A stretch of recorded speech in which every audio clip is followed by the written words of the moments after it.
नमस्कार, मैं हूं अभिजीत तर्मे और आप देख रहे हैं मैं हूं गोड्डा। आज कोरोना के 9 नए मामले सामने आए हैं। हालांकि जिस तरह से संक्रमण लगातार तेज़ी से बढ़ रहा था, उसमें कहीं ना कहीं थोड़ा सा धीमापन जरूर हुआ है, लेकिन पूरी तरह खत्म नहीं हुआ है। तो ये कह सकते हैं कि धीमी गति से ही कोरोना जो है यहाँ पर अभी धीरे धीरे पैर पसार रहा है। हालांकि जिस तरह से कुछ जवानों के और नए संक्रमित होने की बात सामने आ रही है और पोड़ैयाहाट CSC से फिर नए मरीज जिस तरह से मिले हैं, तो ये कहीं ना कहीं थोड़ी से चिंता की बात ज़रूर है। लेकिन इस सब के बीच में एक जो अच्छी बात ये थी कि जिस तरह से शुरुआती दौर में आज लगभग 10 दिन पहले जो मरीजों की संख्या जिसमें ज़बरदस्त वृद्धि हो गई थी, वो सभी लगभग ठीक हो गए हैं और अब एक्टिव मरीजों की जो संख्या है वो 100 से नीचे आकर के भी खड़ी है। तो ये एक काफ़ी सुखद स्थिति में अभी गोड्डा को आप कह सकते हैं, क्योंकि अभी जिस तरह से नए मामले लगातार आ रहे थे और उसमें लोगों के अंदर एक कहीं ना कहीं जो है डर बैठ गया था, और इन डर के बीच में जब पुराने मरीज़ ठीक होकर के वापस अपने घर जा रहे हैं, तो कहीं ना कहीं लोगों के अंदर में एक सुकून है। और सुकून इसलिए है कि कोरोना से जो है लोग ठीक होकर के वापस घर जा रहे हैं। क्योंकि हम लोग पहले भी कहते आए हैं कि कोरोना शरीर को जितना नुकसान नहीं पहुंचा रहा है, उससे ज़्यादा ये मस्तिष्क और दिल को कहीं ना कहीं जो है नुकसान पहुंचा रहा है, क्योंकि लोगों के अंदर एक डर बैठ गया है। और उससे ज़्यादा अगर मैं कहूँ तो ये कोरोना समाज को ख़राब कर रहा है। मेरा एक ही चीज़ ये बार बार कहना है कि कोरोना कहीं ना कहीं समाज को तोड़ रहा है।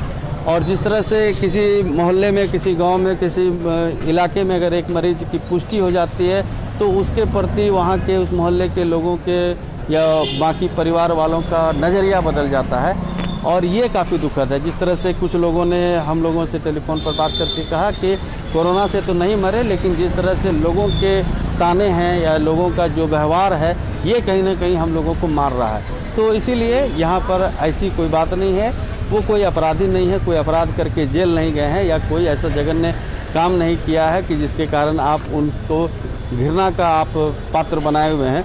क्योंकि एक बात, अगर इतने महीनों से जो लगातार जो कॉलर ट्यून बज रहा है, जो भारत सरकार ने बजवाया, या कहीं पर भी आप जब किसी को फ़ोन करते हैं तो बार बार ये कहता है कि कोरोना से हमें लड़ना है, जो कोरोना के मरीज़ हैं उनसे हमको जो है घृणा नहीं करना है, कोरोना से परहेज़ जरूर करना है। तो इसलिए इस बात को हमेशा समझने का प्रयास कीजिए कि जो भी मरीज़ हैं वो हमारे ही घर के आदमी हैं, हमारे समाज के लोग हैं, और वो किसी तरह संक्रमित हो गए हैं, तो वहाँ पर उनके साथ ऐसा कोई बर्ताव नहीं करना चाहिए कि जो उनको ज़िंदगी भर एक टीस देता रहे कि फलाना आदमी ने उस समय में मेरे साथ काफ़ी गलत व्यवहार किया, जब मुझे लोगों के मतलब सहयोग की ज़रूरत थी, सहानुभूति की ज़रूरत थी।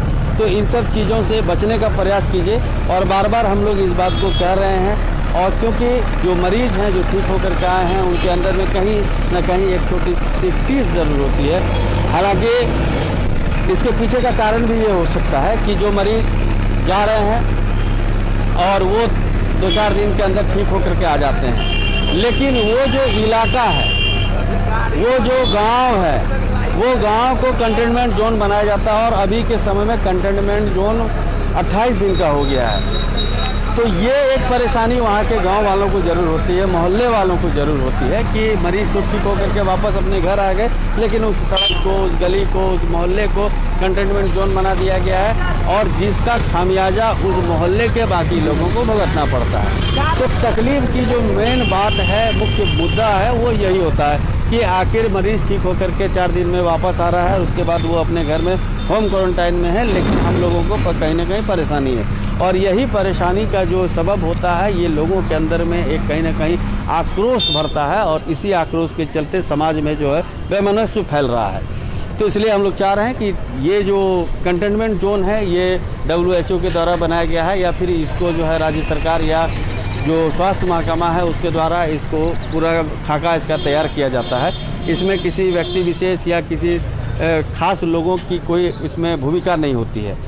तो इसीलिए अगर कहीं पर कोई मरीज़ निकला है, तो ये जिला प्रशासन या स्वास्थ्य महकमा का एक जिम्मेदारी बनती है, जिम्मेवारी है कि वहाँ के लोगों को कैसे परहेज से रखें। और इस परहेज का सबसे बड़ा फ़ायदा ये होता है कि कोई नया केस सामने में नहीं आता है। हालांकि आप कह सकते हैं कि कुछ लोग जहाँ जिस मोहल्ले में लगातार अगर कुछ मामले आए हैं तो वहाँ पर काफ़ी परेशानी हो रही है। और इस परेशानी का सबसे बड़ा जो असर पड़ा है वो आपका गुलजार बाग में पड़ा था, क्योंकि वहाँ पर एक के बाद करके 2-4 मरीज निकले थे और कंटेनमेंट जोन जो है लगातार बढ़ता चला गया। तो ये एक परेशानी है। इसीलिए हम लोगों का जो है आम लोगों से ये निवेदन है कि आप किसी भी व्यक्ति के साथ जो कोरोना से संक्रमित हुए हैं या फिर आइसोलेशन वार्ड गए हुए हैं या फिर उनको बाद में ला करके होम क्वारंटाइन के लिए रखा गया है, तो उनके साथ कम से कम अपना व्यवहार खराब ना करें। शंभू कुमार पूछ रहे हैं कि जिस आदमी ने पुलिस को मारा था वो क्या हुआ, उनका कुछ अपडेट मांग रहे हैं। वो दोनों लड़के का जब जांच हुआ तो वो दोनों कोरोना पॉजिटिव निकले और अभी वर्तमान में दोनों अभी सिकटिया में आइसोलेशन वार्ड में वहाँ पर अभी उन लोगों को भेज दिया गया है, क्योंकि जेल के अंदर में भी जो है कुछ मरीज पहले से भी थे और कुछ ठीक हो गए हैं और जेल के अंदर में भी जो है आइसोलेशन वार्ड भी है और जेल के अंदर में क्वारंटीन भी है। तो इस सब चीज़ को देखते हुए अभी के समय में जिला प्रशासन या बाकी के जो पुलिस प्रशासन है वो कहीं ना कहीं थोड़ा परहेज जरूर कर रही है। और मैं पहले भी बता दूं कि ऐसा मामला पहला नहीं 3-4 ऐसा मामला हो चुका है कि जब नए कैदी को लेकर के आते हैं और जेल ले जाने से पहले जब उनका जांच होता है तो वहाँ पर बहुतों का कोरोना पॉजिटिव निकलता है और जिसके कारण जो सिपाही हैं या जो पुलिस के अधिकारी हैं वो लोग भी संक्रमित हो रहे हैं और वो कोरोना योद्धा हैं। वो हमेशा जो है हम लोगों को बचाने के लिए या हम लोगों के लिए जो है वो हमेशा आगे आए हैं। तो ऐसे में अगर वो संक्रमित हो रहे हैं तो वहाँ पर उनको हमारी सहानुभूति की ज़रूरत है और ना कि हम उनको एक घृणा का एक पात्र समझें या फिर उनको किसी तरह का जो है सामाजिक उनका जो है बहिष्कार करें। इसलिए इन सब चीज़ों पर थोड़ा सा जो है ध्यान देने की ज़रूरत है। तो अभी के समय में आज का अगर आप अपडेट कर सकते हैं कि ये जो है आज कोरोना के 9 नए मामले आए हैं, लेकिन अभी थोड़ी देर पहले की एक सबसे बड़ी दुखद घटना ये हुई कि सरकंडा चौक के समीप में एक कंपनी है ईस्ट इंडिया कंपनी जो यहाँ पर पावर ग्रिड वगैरह लगा रही है, सब स्टेशन बना रही है, उसके जो है एक कंपनी के एम्प्लॉय का जो है भी सड़क दुर्घटना में मौत हो गई। और पता ये चला कि कोई एक बाइक सवार जो है पीछे से आकर के धक्का मार दिया और जिस कारण से उसकी मौत जो है सदर अस्पताल में इलाज के दौरान हो गई, क्योंकि वो घटनास्थल पर काफ़ी घायल हो गए थे और काफ़ी ज़्यादा रक्त उनका निकल चुका था।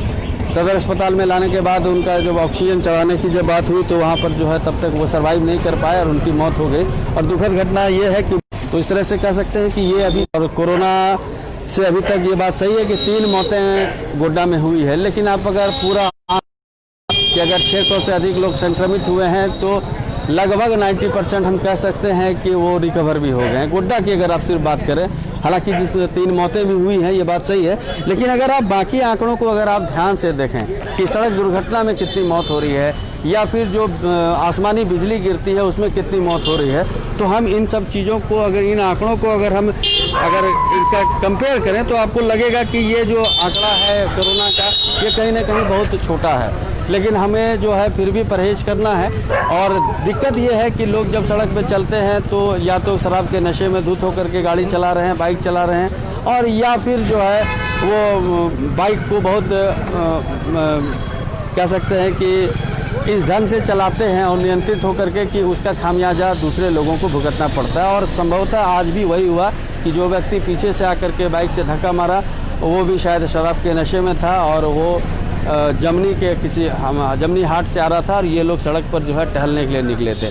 तो इसलिए अब लोगों के को भी ये ख्याल अपना रखना होगा और अपने आप को बचाना होगा। और इसके पीछे का कारण ये है कि आप भले अपने आप को सुरक्षित मान रहे हैं, लेकिन आपके पीछे जो व्यक्ति आ रहा है वो किस स्थिति में है ये नहीं पता है, और ये कहीं ना कहीं काफ़ी दुखद स्थिति है।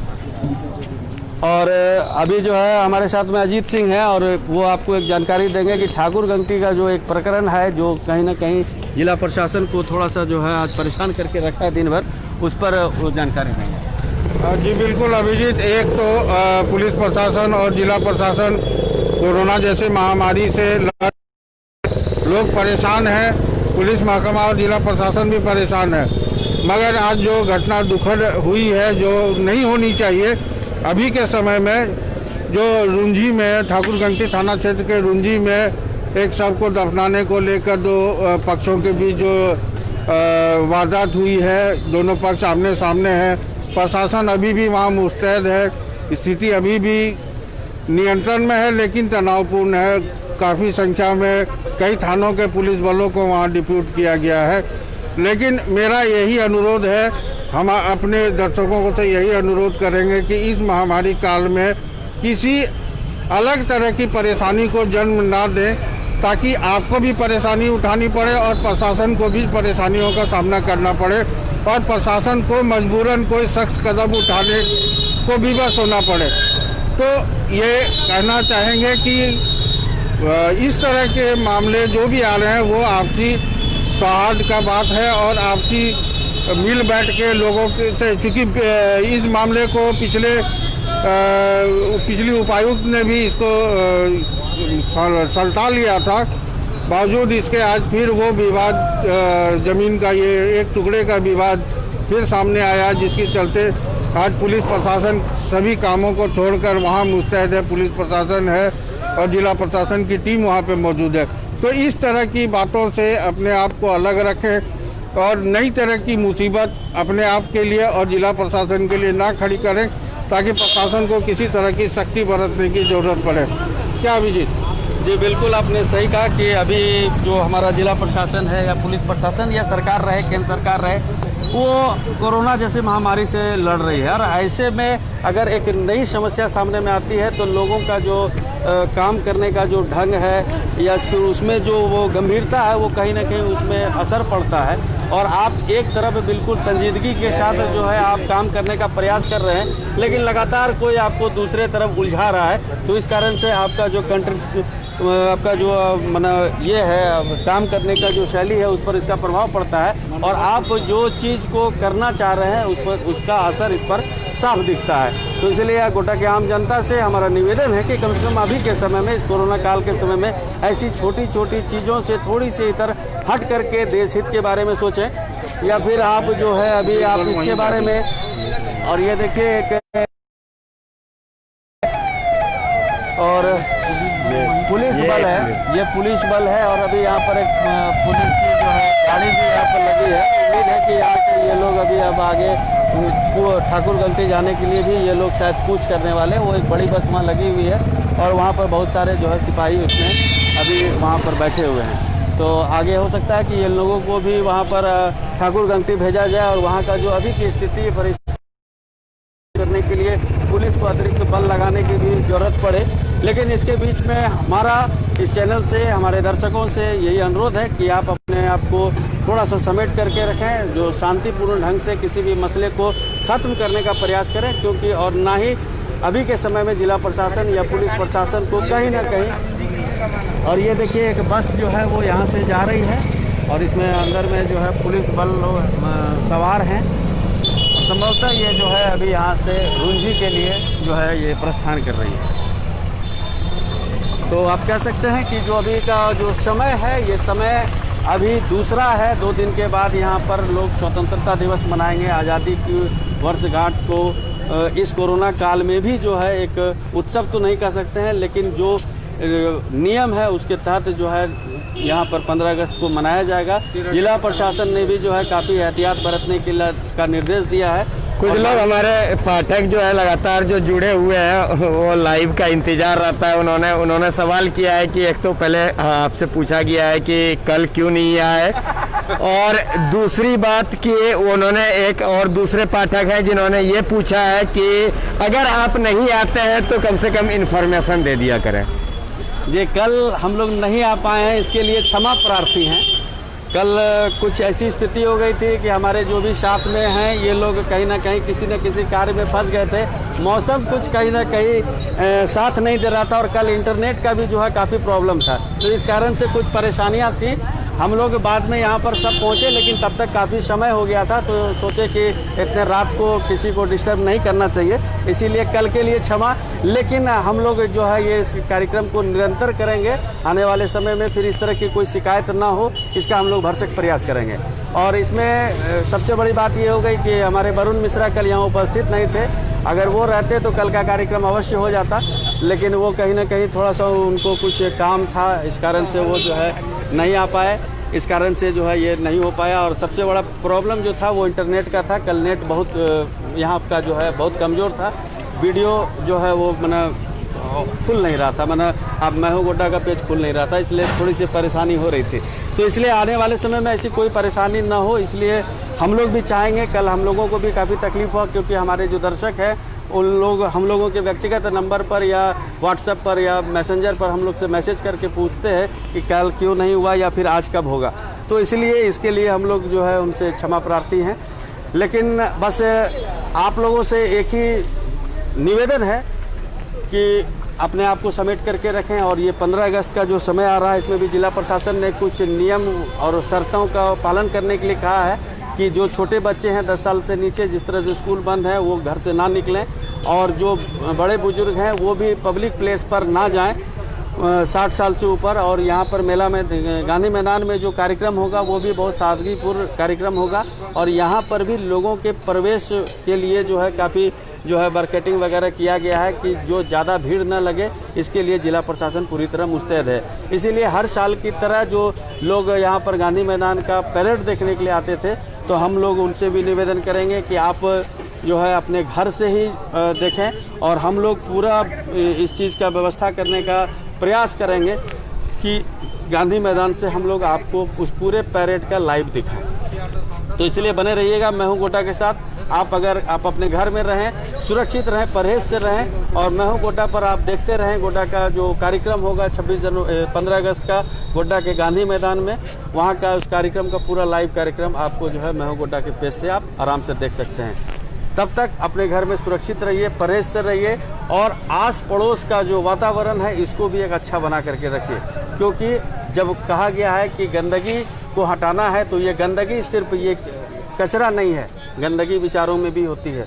इस विचार की गंदगी को भी हटाना है, वहाँ पर भी सैनिटाइजर डालना है, उसे भी साफ सफाई करना है। तब तक अपने घर में सुरक्षित रहिए, शांति से रहिए और पूरे गोड्डा का माहौल कुछ को ऐसा कर बनाइए कि हम लोग अपने आप पर गर्व कर सकें। धन्यवाद, शुभ रात्रि।